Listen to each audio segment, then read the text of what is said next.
ঠাকুর আমি একটু নেশা করতে যাচ্ছি। যদি কেউ পরনিন্দা করেন বা পরনিন্দা শোনেন, বলতে পারবেন ঠাকুর আমি একটু পরনিন্দা করতে যাচ্ছি, আমার এক বন্ধু তার নিন্দাবন্ধ করতে যাচ্ছি, বলতে তো পারবেন না। এদিকে আচার্য নির্দেশ হচ্ছে সব কাজ তাকে বলে করা। তাহলে এইটুকু যদি তাকে বলবো মানে তার ফটোকে বলবো না তাকে বলবো? আমার ঘরে যে তার প্রতিকৃতি আছে, তার প্রতিকৃতি আছে না তিনি আছেন?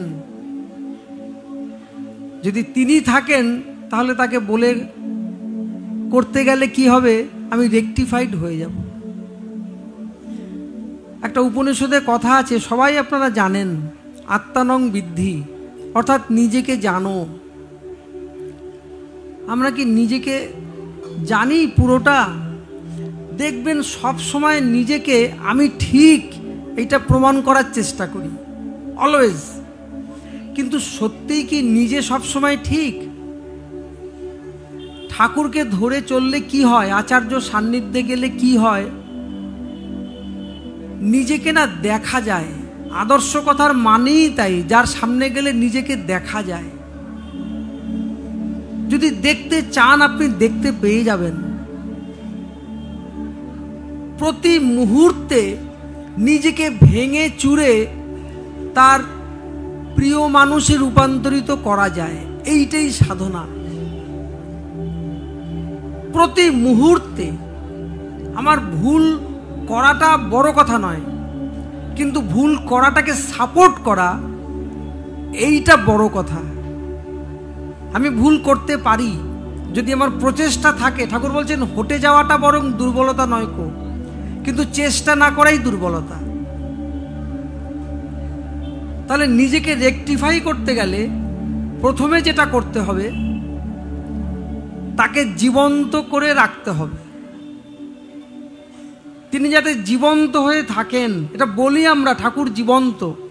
বিপদের সময় বুঝি, সুখের সময় বুঝতে চাই না যে তিনি জীবন্ত। কেন? তখন আমি বেপরোয়া চলবো আমার জীবনে, তখন তার প্রয়োজন আমি অনুভব করি না। ঠাকুরের একটা বাণী আছে, আপনারা সবাই জানেন, বলছেন দুর্দশাতে কাবু যখন বৃত্তিও কাবু তাই, বিধির পানে মানুষ তখন, বাঁচার টানে মানুষ তখন বিধির পথে ধায়। আমাদের হয় কি, দুর্দশায় যখন পড়ি আমরা, তখন আমাদের বৃত্তি প্রবৃত্তিও কাবু হয়, মানে কমজোরি হয়ে যায়। তখন বাঁচার টানে মানুষ তখন বিধির পথে ধায়। বাঁচতে তো হবে, তখন দয়াল দয়া করো, রক্ষা করো। বিধির পথে পুষ্টি পেয়ে চিত্ত সবল হলে,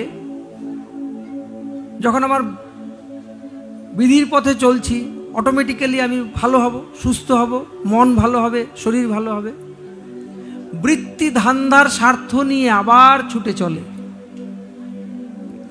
যেই ঠিকঠাক হয়ে গেলাম তখন আর তার কথা মনে পড়ে না, আবার ছুটে চললাম, বৃত্তি ধান্দার স্বার্থ নিয়ে আবার ছুটে চললাম। এমনি করে ওঠা পড়ায় মরণ মুখে ধায়। বারবার যদি এরকম হয় আমার জীবনে, এই করতে করতে করতে করতে করতে আমি মরণ মুখে চলব। আর ঠাকুর বললেন ইষ্ট উৎসর্জনে কিন্তু সবই পাল্টে যায়। যদি ওই তার প্রতি অগাধ টান থাকে, তাহলে এরকম ওঠা পড়ার কোনো সম্ভাবনা আমার জীবনে থাকে না। তাকে ধরে চলার এইটা হচ্ছে সার্থকতা, নিরন্তর তাকে ধরে চলা। আচার্যদেব বলেন, দেখবেন কিরকম করে তাকে নিয়ে চলা যায় বলিষ্ঠভাবে, এটা আচার্যদেব আমাদের দেখাচ্ছেন। বলে এইরকম করে নিজেকে নিয়ে চলা যায়। কখনো নিজেকে ঠিক প্রমাণ করতে নেই যে আমি ঠিক, এটা মানে ইগো স্যাটিসফাই করছি। ভুলটাকে অনুভব করা, যদি ভুল নাও করি, যদি একটা মানুষকে আপন করার জন্য নিজের ভুলটাকে স্বীকার করতে হয়, ভুল করিনি তাও স্বীকার করতে হয়, তাও বেটার, কারণ মানুষটাকে হারানো যাবে না। ঠাকুরের যা কিছু বলা সব হচ্ছে মানুষের জন্য। আমাদের তো শত্রু আছে, কেন শত্রু থাকবে কেন? বলবেন আমার দোষ নেই, ওর দোষ, এই কথাটা ঠাকুরের দরবারে চলবে না। সব দোষ আমার, কারো কোনো দোষ নেই। আমি মানুষটাকে ইষ্টমুখী করতে পারিনি, আমি অতটা মুগ্ধ হইনি আমাকে ঠাকুরকে নিয়ে, যা দিয়ে আমি মানুষের মধ্যে তাকে ছড়াতে পারবো, তাকে বিতরণ করতে পারবো। পরম পূজ্যপাদ শ্রী শ্রী আচার্যদেব, তাকে দেখেই মানুষের কল্যাণ হয়। কথা শুনে চলা তো আরো পরের কথা, শ্রবণমঙ্গলম, তার কথা শুনলেই কল্যাণ হয়। তব কথামৃতম, সেটাকে শ্রবণমঙ্গলম, শুনলেই মঙ্গল হয়, তারপরে করলে তো আরো মঙ্গল হয়। তার কথার এত জোর, এত ওয়েট। তিনি মেয়েদের বলছেন, যা কিছু করবি এমন কিছু করবি না যাতে মাকে বলা যায় না, এরকম কথা বলছেন। সাধারণত আমরা নিজেকে উপদেশ দিতে চাই না, রেকটিফাই করতে চাই না, কিন্তু আচার্যদেব সেই শিক্ষা আমাদের দিলেন। আজকে এইখানে কিছুক্ষণ আগের একটা ঘটনা আর কি, এই অল্প সময়ের আগে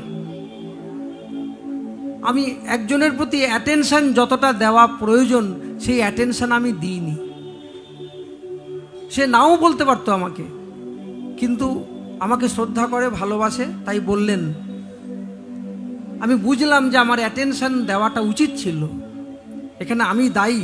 এতটুকুও নিজেকে আমি নিরপরাধ প্রমাণ করার চেষ্টা করিনি।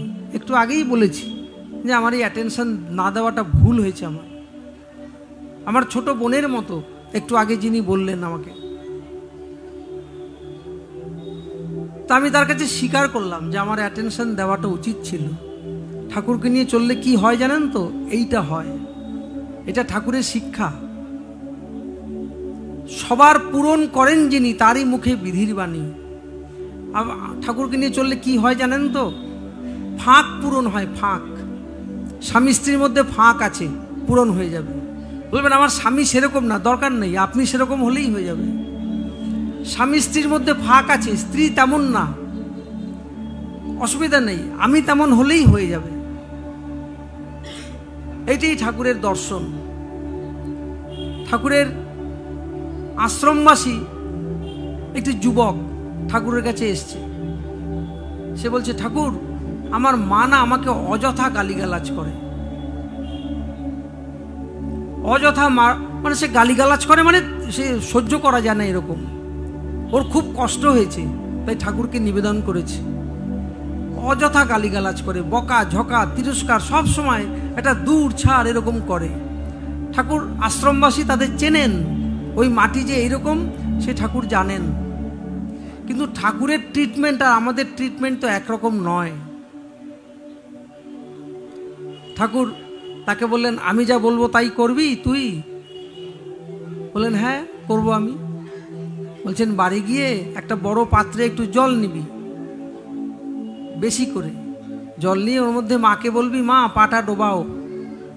তারপর সেই জলটা নিজে ঢকঢক করে খেয়ে নেবে। ঠাকুর, এইটা আপনার কিরকম বিচার হলো? আমি তো মাকে কোনো কটু কথা বলেই নি, আমি তো সবসময় মাকে রেসপেক্ট দিয়ে, অনার দিয়ে সেইভাবে কথা বলি।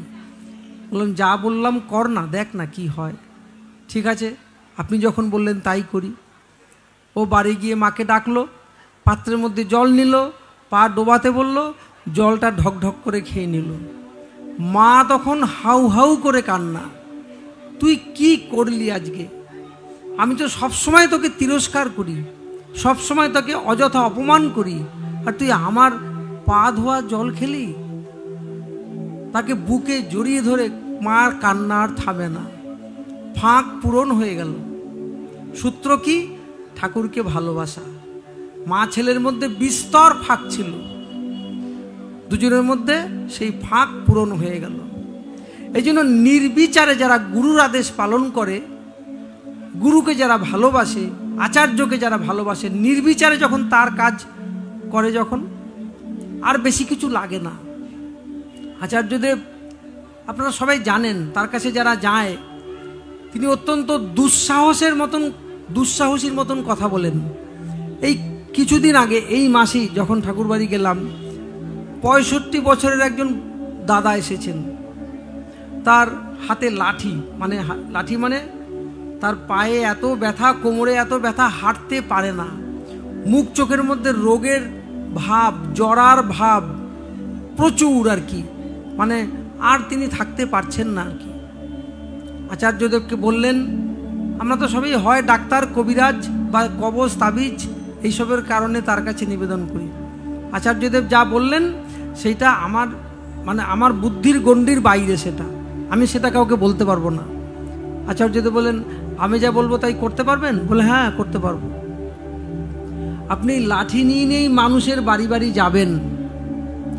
যদি কখনো আপনার এরকম হয়, আপনি জানেন যে আর 10 পা গেলে আমার শরীরের যা কন্ডিশন, আমি মরেও যেতে পারি, যদি এরকম কখনো হয়, তবুও যদি যাওয়ার জন্য আপনি রাজি থাকেন, সেই দিন থেকে আপনি সুস্থ হতে পারবেন, তার আগে সুস্থ হবেন না। আপনার যা রোগ, এটা সারার ব্যাপার নয়, তো যা বলছি তাই করেন। চোখ মুখ চকচকে হয়ে গেল, তখন তিনি বলেন, আগে আমি তাই করব। এটা হচ্ছে তার ট্রিটমেন্ট। তিনি প্রতিটি মানুষকে ইন্সপায়ার করেন, প্রাণিত করেন, অনুপ্রাণিত করেন। তার কাছে এই যে আমরা অনেকে বলি না, এইমাত্র একজনের সাথে কথা হলো, সে বলছে আমি চলে গেলে এখন ভালো হয়। আমি বললাম, আমি তেমন মনে করি না, থাকতে চাই পৃথিবীতে। আচার্যদেব বলেছেন 150 বছর ধরে ঠাকুরের কাজ করতে চাই, নাতির সঙ্গে ফুটবল খেলবো, তারপরে ভাববো কবে বুড়ো হব। তো উনি 150 বছর বাঁচলে আমরা কি করব? আগে আগে পালাবো? আমাদেরও তো থাকতে হবে। কারণ তিনি নিজেই বলেছেন যে আমরা সবাই তার সিলেক্টেড পারসন, পরম পিতার সিলেক্টেড পারসন। কিসের জন্য সিলেক্টেড? প্রভুর কাজ করার জন্য আমরা সিলেক্টেড। এবার আমার আচার্য তিনি কাজ করবেন 150 বছর ধরে, তাহলে আমি কি করব? আমিও কাজ করব, তাহলে আমাকেও 150 বছর বাঁচতে হবে। বিছানায় পড়ে অসুস্থ হয়ে না, সুস্থভাবে বাঁচতে হবে। কনসেপ্ট হচ্ছে আমার দেহখানা হচ্ছে শ্রীবিগ্রহের মন্দির, সেইভাবে দেহকে যত্ন করতে হবে, মনকে যত্ন করতে হবে, আমার সত্তাকে যত্ন করতে হবে, আমার পারিপার্শ্বিককে যত্ন করতে হবে। এই তো ধর্ম। এই করে প্রভুর কাজ করতে হবে। কেন? তিনি আমাকে সিলেক্ট করেছেন এই কাজে। যেমন মোহনবাগান দলে সবাই সিলেক্টেড হয় না, 100 জন দাঁড়ালো, তার মধ্যে 10-12 জন চান্স পেল। তা আমরা সারা পৃথিবীবাসী দাঁড়িয়েছি তার কর্ম করার জন্য। আমরা যারা ঠাকুরের চরণে আশ্রয় পেয়েছি, তারা আমরা সিলেক্টেড হয়েছি তার ঈপ্সিত কর্ম করার জন্য। মহা সৌভাগ্য আমাদের, জন্ম জন্মান্তরের সৌভাগ্য, আমার পিতা মাতার স্বীকৃতি যে আমরা তার চরণে এই আশ্রয়টা পেয়েছি। আমরা তাই জন্য কাজ করব। আচার্যদেব কখনো বলেন না যে আমি যেন তার কাজ করতে পারি, ঠাকুরের চরণে এই প্রার্থনা। তিনি বলেন যে আমি কাজ করব, এটার জন্য ঠাকুরের দয়ার প্রয়োজন নাই, আমি করব, এটাই হচ্ছে সবচেয়ে বড় কথা। পারি যেন বলিস কেন, ঝাঁপ দিয়ে পর পারার কাজে, পারগতাই পারিজাতানে, না করলে তা হয়েই বাজে। করব, আমার শরীরকে আমিই ভালো রাখবো, আমার মনকে আমিই ভালো রাখবো। ঠাকুরের কাজ করতে করতেই আমরা সুস্থ থাকি। একসময় তিনি আমার কাছে জীবন্ত হয়ে ওঠেন। ভক্তর হৃদয়ে বৃন্দাবন, ভগবানের নিবাস জানিস, ভজন রাগের সুসাধনের হৃদয়ে তাকে ডেকে আনিস। বৈকুণ্ঠে রন্না বিষ্ণু, যোগীর হৃদয়েও তেমনতর, ভজন দীপ্ত ধৃতিচর্যী, ভক্ত বুকেই থাকেন দর কথার মানে বেশি। এটা ওনার জায়গা, এ দেহ এ মন তার আবাসভূমি, তার শ্রীমন্দির। এইভাবে দেহ মনকে যত্ন করতে হবে। কত বেশি কসমেটিক্স ব্যবহার করলাম এটা বড় কথা নয়, আমার দেহ মনকে রাখতে হবে, পবিত্র করে রাখতে হবে। আমিই রাখবো পবিত্র। পরম প্রভু শ্রী ঠাকুর বলছেন, তোরা সব মনে রাখবি, তোরা সব পরম পিতার সন্তান। আর কি? পূর্ণতা ও পবিত্রতায় তোদের জন্মগত অধিকার। আমি জীবনে পূর্ণ হবই, আমি পবিত্র হবই। আমি যেন বলতে পারি স্বার্থ আমার তুমিই শুধু, কোনো প্রয়োজন স্বার্থ নয়। ভর দুনিয়ায় যা হোক না হোক, তোমার অতৃপ্তিই করি যে ভয়। তোমার তৃপ্তি স্বস্তি পোষণ, বিশ্বে তোমার জয়গান। তাই যেন হয় সাধনা, চলার পথের অভিযান। আমরা সবাই যেন এই কথা মন প্রাণ দিয়ে বলতে পারি। আপনারা সবাই ভালো থাকেন। পরমদয়ালের শ্রীপাদপদ্মে আপনাদের সকলের সার্বিক কল্যাণের জন্য প্রার্থনা জানিয়ে আমার কথা আমি সমাপ্ত করছি। জয় গুরু, বন্দেই পুরুষোত্তমম।